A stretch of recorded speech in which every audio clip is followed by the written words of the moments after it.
Hello বন্ধুরা, কেমন আছো সবাই? তোমাদেরকে আমি একটি রেসিপি করে দেখাবো। দেখো, এখানে তেল গরম হয়ে গেছে, আমি একটু চিনি দিয়ে দিলাম যাতে কালারটা একটু আসে। আর এখানে মিক্সিতে পেস্ট করে রেখেছি আদা, জিরে, লঙ্কা আর টমেটো। এই পেস্ট করে রাখা মশলাটা কড়াইয়ে দিয়ে দিলাম। এরপরে অনেকক্ষণ ধরে মশলাটাকে নাড়তে হবে।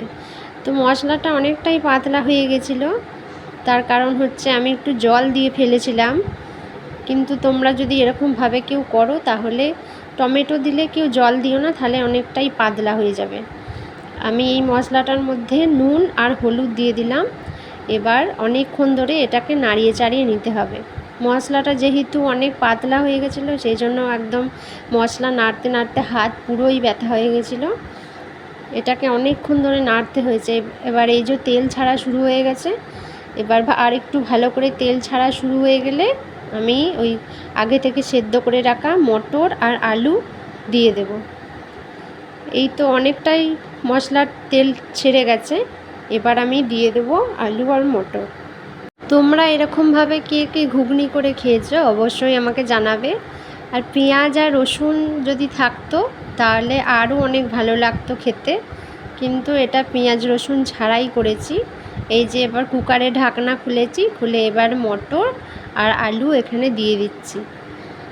মটর আর আলু যখন সিদ্ধ করেছিলাম তখন আরেকটু জল দিলে ভালো হতো, কিন্তু আগে থেকে তো বুঝতে পারিনি। এবার কুকারের ঢাকনাটা খুলে দেখছি যে আরেকটু জল লাগলে, মানে আরেকটু জল দিলে ভালো হতো, কিন্তু এটাও অনেকটা গাঢ় হয়ে গিয়েছিল।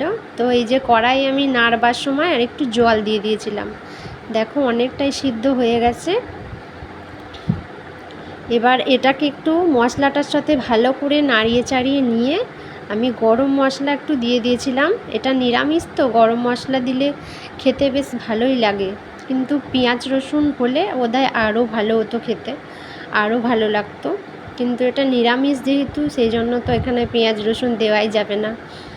তোমরা এরকমভাবে কে কে ঘুগনি করে খেয়েছো অবশ্যই জানাবে।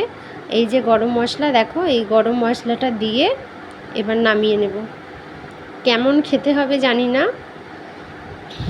খেয়ে তোমাদেরকে বলবো কেমন হয়েছে। আর তোমরাও যদি এরকমভাবে ঘুগনি করে খেয়ে থাকো তাহলে আমাকে জানাবে কমেন্টে। জানি ভালো হচ্ছে না, কিন্তু তাও তোমাদের সাথে শেয়ার করলাম। এই ভিডিওটি যদি ভালো লাগে তোমাদের, তাহলে অবশ্যই আমাকে জানাবে যে তোমাদের কেমন লেগেছে। এই তো সিদ্ধ হয়ে গেছে খুব ভালো করে, আর মশলাটার সাথেও খুব ভালো করে নাড়ানো চাড়ানো হয়ে গেছে। এবার নামিয়ে নেব। দেখা হচ্ছে পরের ভিডিওতে। ধন্যবাদ।